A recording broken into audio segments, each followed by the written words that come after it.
ಇದು ಕೊಡಲಿ ಪೆಟ್ಟಲ್ಲವೇ? ಅಂದರೆ ಧರ್ಮಶಾಸ್ತ್ರಗಳಲ್ಲಿ ಹೇಳಿರುವುದೆಲ್ಲ ಅಧರ್ಮ, ಇವನು ಮಾಡುತ್ತಿರುವುದೆಲ್ಲ ಧರ್ಮವೆಂದೇ ನಿಮ್ಮ ವಾದ?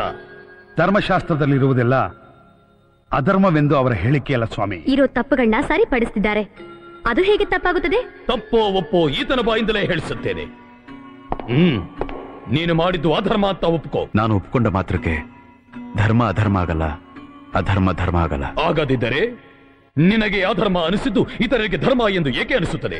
ರೋಗಿಗಳಿಗೆ ಪಂಚಭಕ್ಷ ಪರಮಾನ್ನಗಳು ಯಾಕೆ ಕಹಿಯಾಗಿರುತ್ತೆ? ಏಯ್, ಯಾವ ಆಸರೆಯಿಂದ ಇಷ್ಟೊಂದು ವಿತಂಡವಾದ ಮಾಡುತ್ತಿರುವೆ ನೀನು? ಧರ್ಮದ ಆಸರೆ. ಆ ಧರ್ಮ ನಿನ್ನನ್ನು ರಕ್ಷಿಸುವುದೆಂದು ಅಷ್ಟೊಂದು ನಂಬಿಕೆಯೇ?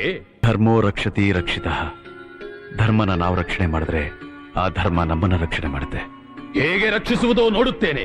ಮೊಂಡುತನ ಬಿಟ್ಟು ನೀನು ಮಾಡಿದ್ದು ಅಧರ್ಮ ಎಂದು ಒಪ್ಪಿಕೋ. ಇಲ್ಲದಿದ್ದರೆ ನನ್ನ ದಾರುಣ ದಾವಾಗ್ನಿ ಜ್ವಾಲೆಯಿಂದ ನಿನ್ನನ್ನು ಸುಟ್ಟು ಭಸ್ಮ ಮಾಡುತ್ತೇನೆ. ನನ್ನನ್ನು ಭಸ್ಮ ಮಾಡಬಹುದು, ಆದರೆ ಧರ್ಮನ ಭಸ್ಮ ಮಾಡೋದು ಆ ಮುಕ್ಕಡನಿಂದಲೂ ಸಾಧ್ಯವಿಲ್ಲ. ನಮಗೆ ಧಿಕ್ಕಾರವೇ? ಧಿಕ್ ಧಿಕ್ ಧಕ್ ಧಕ್.